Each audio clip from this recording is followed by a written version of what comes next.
What's up, fellas? Good, how are you? I guess we'll ask about the art play right before the half.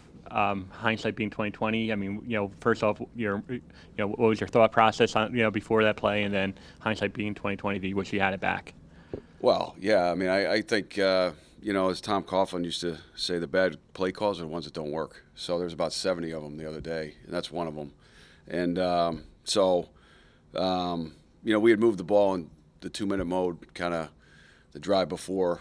Ball bounces off one of our guys' hands and gets picked. And then we were moving it again, there at the end of the half. So kind of just stayed in that mode in terms of calling it. I thought we would offer some resistance to the end. That would have helped. But, obviously in hindsight, that's you just, I guess, run the ball and get out of there. I mean, we would have had to block the end on the run too. But yeah, I mean, obviously you're not looking to try to get your guy hurt. I mean, that was like, a priority going in there. Obviously, 97 is probably the best defensive player in the country, and 2 is not exactly any slouch. So it was going to be a difficult challenge all day, and it was a priority for us. And so, yeah, I think, obviously you look at it, what we're going to get out of it, probably a mistake. You won't face a defensive front that good again this season, but is there concern about the blocking overall? I mean, even Texas State was getting some pressure on Art. Yeah, I mean, we've always, even the 3 years I did the offense before, I think we were second, and I think it was 7th or 8th that last year in '08 in terms of sacks allowed when we had a whole new line, and I think Jabu actually took half of them. But that's always a priority in this offense is to keep the quarterback clean. I think things have changed even in that time in terms of the quality of pass rushers, especially in this conference. I mean, I don't think the guys at Michigan or the guys at there's going to be a lot more challenges. These guys have some junior college guys they have cranked up in the last couple of weeks to go just scream off the edge and rush the passer. So it's a big job for the tackles, the backs, the tight ends, whoever we involve in terms of, trying to get a piece of those guys and help. But, we certainly can't get the guy hit, like he's been hit the last couple of weeks. He's tough as nails, and he's gonna hang in there and try to make the plays work. But I think he's learning too. I think he did a better job as the Texas State went on a little bit last week in terms of just getting the ball out a little bit quicker. But you end up sometimes getting hit. It might not be a sack, but it might be a hit. So I mean, certainly it's a priority. Always in this offense, it's certainly kind of pointed out as we assess, during the week in practice, and then on Mondays or Sundays after the game, with everybody in here, who is getting the job done and who isn't, and what we need to do as a staff to kind of try to keep Art cleaner as we go through the season. 2 games in, what is your assessment of your wide receiver group? Well, I mean, they didn't get a whole lot done the other day. A lot of that had to do with, we went to. The game, they get up a couple scores, they realize we're having trouble handling their front, and they kind of just went to pretty much a heavy coverage mode. I mean, they mixed in some man coverage, but for the most part, they played a lot of cover 2, which they really hadn't played a whole lot of. But, I know Greg had that. It hadn't shown up much, but, I think they just figured they could handle our front, and we weren't going to really be able to – we're not going to hit any shots against that coverage. You're going to have to hold the ball a little bit if you want to push the ball down the field. And so, but, you need to make kind of those – quick plays just to kind of maybe soften them up and get them out of that coverage, or we really didn't do anything about it. And then when they played man, they covered us up pretty good as well. So we said it going in, they're young guys that have a lot of experience.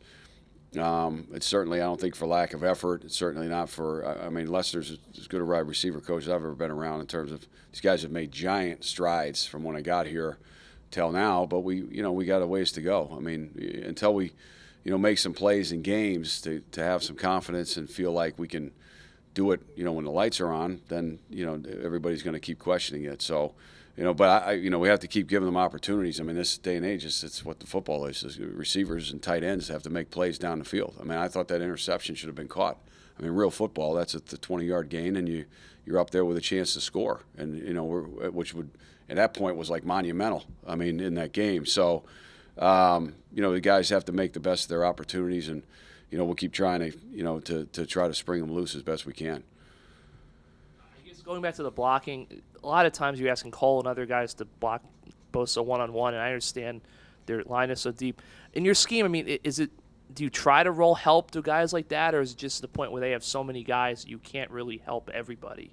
Well, we had, right out the gate, Mike had an issue. We try to run a wide zone and we get blown back. And they had I said that to one of their coaches after the game. I mean, I'm looking up on the first play of the game. You got nobody out there. We're about to go for 20 yards and we lose 5. That's when I kind of knew this might be a long day because there's one guy that blows the gap. So, there's a couple guys that, it wasn't just one guy. It certainly was both ends for sure that you would have to help with. And again, they go to coverage mode and you want to keep 7 guys in the block 4.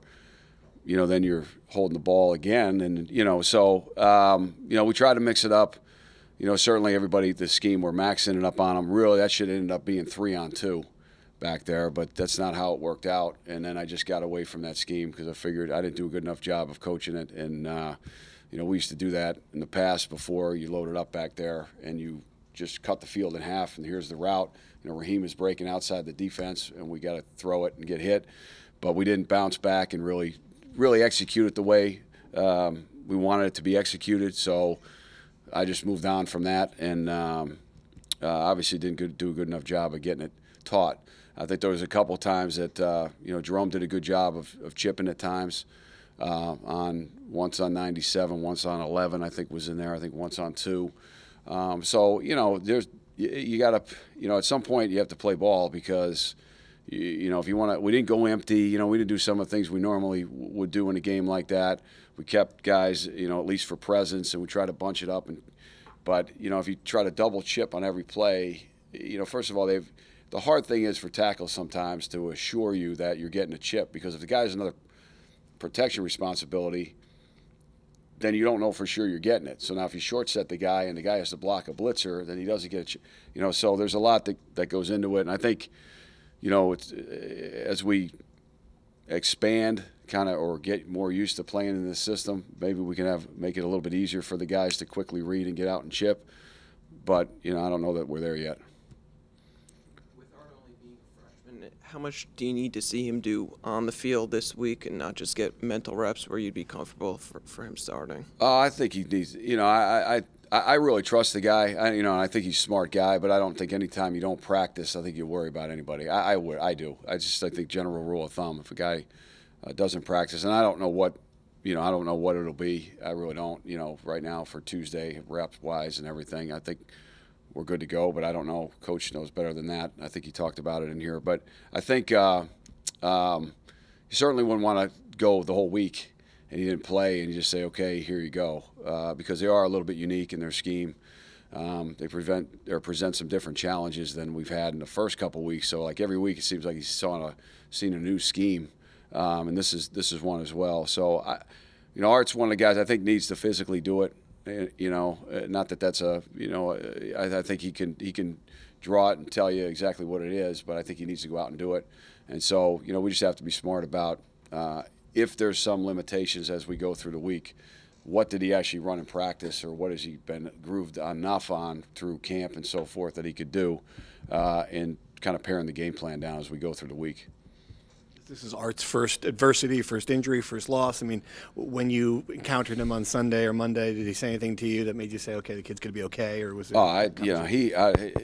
The biggest disappointment for him is that he couldn't finish the game. And he wanted to finish. It was really as much us as he wanted to finish that game in the worst way. And he's as tough a guy and as unflappable a guy as I've been around. That could have been played out in the park down here by the river. He didn't really get fazed by any of the pageantry or whatever it was, the crowd, the competition.